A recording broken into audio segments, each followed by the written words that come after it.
En la antigua Grecia, aunque parezca curioso, los primeros bancos son los grandes templos. Los templos tienen mucho prestigio,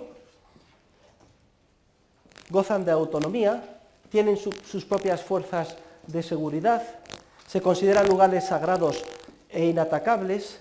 No debe de sorprendernos que de forma espontánea los particulares se dieran cuenta que cuando deseaban guardar su dinero, quizá el sitio más seguro estaba en un templo.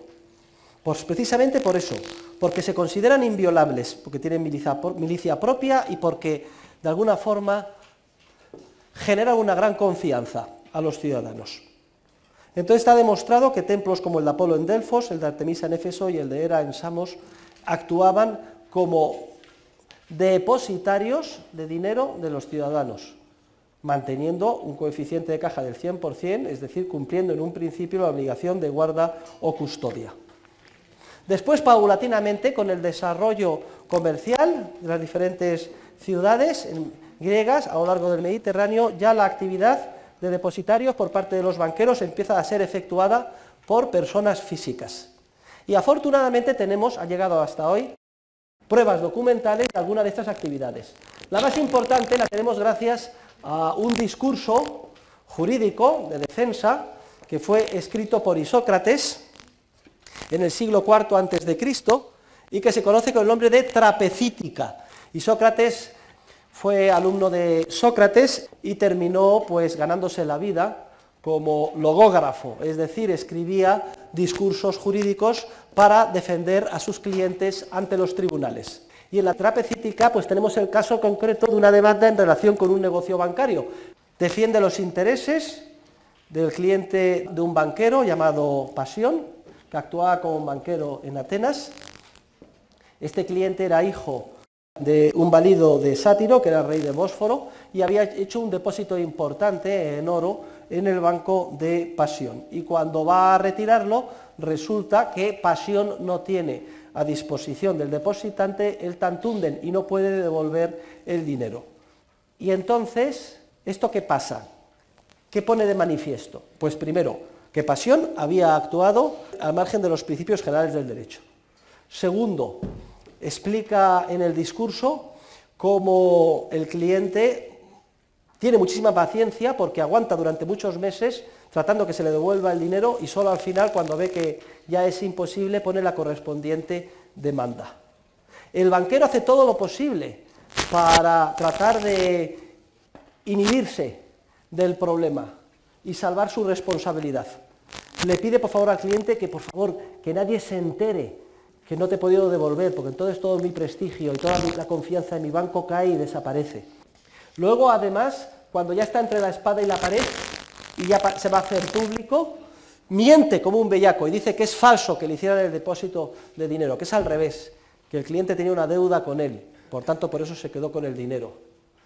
Hace desaparecer, no sabemos cómo, si les pagó un viaje o simplemente les puso una cuerda atada a una piedra y los tiró en medio del mar, a los esclavos que actuaron como testigos en la operación. Falsifica todo tipo de documentos, soborna, manipula contratos. Y al final, ¿qué pasó? Pues resulta que solo tenemos en la Trapecítica el texto de la demanda, no sabemos cuál fue el fallo. Pero en todo caso las conclusiones desde la perspectiva de hoy son muy interesantes. Primera, que los banqueros en Grecia eran conscientes que tenían la obligación de guarda o custodia. Segunda, que no todos, tenemos el caso de Pasión, actuaban de manera honesta y correcta, sino que de forma subrepticia y secreta violaban estos principios. Tercero, que hacían todo lo posible para evitar ser cogidos en el acto ilegal de apropiación, es decir, para que se supiera. Tenían un poder muy grande, porque como prestaban dinero, mucha gente dependía en el futuro de ellos para financiarse. Y entonces, ¿quién se va a atrever a meterse o a demandar a un banquero? Utilizaban todo su poder para desincentivar la retirada de los depósitos. Y este es un fenómeno que es constante a lo largo de la historia. El poder enorme que tienen los banqueros y que utilizan para amedrentar a sus enemigos y hacer todo lo posible para dificultar y desanimar a los depositantes que quieren retirar sus depósitos. Hay diferentes estudios que ponen de manifiesto como la principal operación de los banqueros en la antigua Grecia era la de recibir depósitos cobrando por ello, y que en general los banqueros no eran una fuente de financiación, salvo en casos muy especiales en los que sí que actuaban como verdaderos intermediarios financieros. ¿Por qué se llama trapecítica? Por cierto, viene del griego trapeza, que significa mesa, porque los banqueros actuaban con una mesa en un determinado lugar de la ciudad. Por eso también se les llama tabulari, numularios, etc. O en un banco, de ahí donde viene banchieri, y de ahí viene bancarrota. Cuando los bancos no pueden pagar, se cogía el banco desde donde trabajaban los banqueros, ¡bla!, y se les rompía en la cabeza. La banca rota.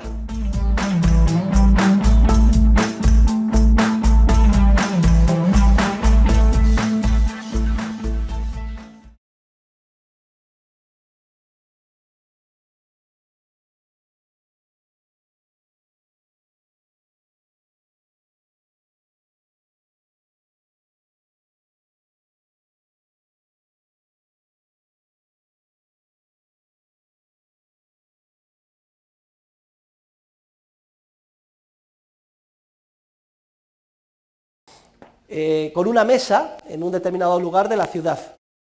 Por eso también se les llama tabulari, numularios, etc.